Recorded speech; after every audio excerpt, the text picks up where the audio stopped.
JIRIBAM district के manung chana LEIRIBA KALINAGAR ring road के PHIVAM असे का HENNA FATTABANA MARAM OIRAGA LAMBI ASI ATHUBA MATAMDA SHEMBIYU HAINA KALINAGAR youth club के president and CHINGLEN LUWANG मरी LEINABA सिंगे PUKNING CHINGSHILLAKLI ngasi JIRIBAM की KALINAGAR दा लैबा KALINAGAR youth club KYC LEIRIBA लेकाई अपुनबा नुपी मरुफ अमदे yang selung club na sinduna pangthokiba pawgi mifam amana wafam ase phongdokladuna CHINGLEN na hai KALINAGAR ring road ase kumja English ngani shubna kun mathui dagi semba hokibane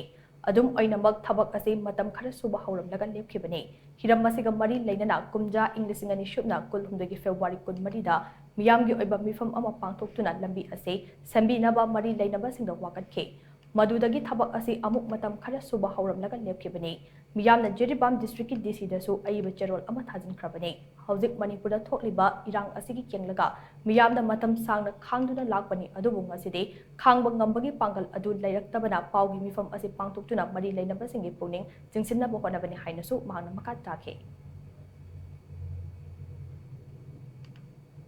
February di tang kun marida aikoina yenabdagi mifam hamchaduna wakat amuk aikoina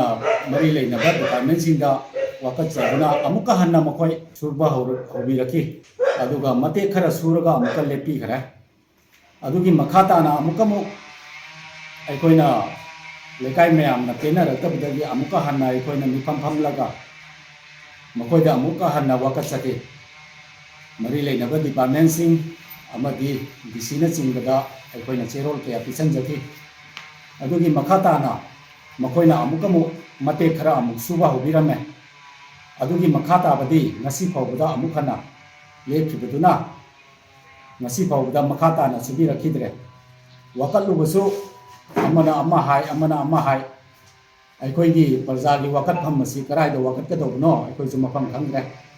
maram maduna aikoina wakat chabe yaba singi aikoina wakat chakrabne adu bo ngasi media gi mateng laujaduna aikoina wakat chari KALINAGAR youth club amasung Lambi lekai apunba nupi lukki advisor Doni maitaina hai lambi asibu sembinaba haina kayara khana wakat khrabasu semdana leire masina miyam asi khoirang khoishauna re maram aduna ngasi dagi Chayol asigi manungda karigumba lambi ase Semjinba Houdrabadi Tonganba Khongjang kaya Changshinlagani sem sare hainasu bahagna makha takhe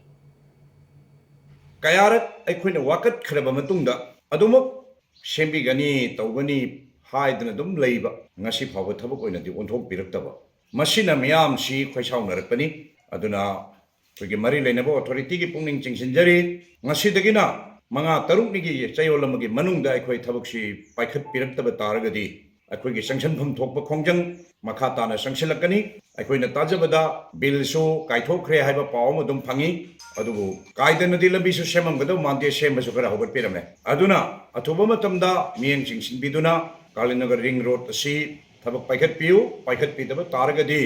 aikhoina khongjang kaya Changshinlakbada authority su nakong sani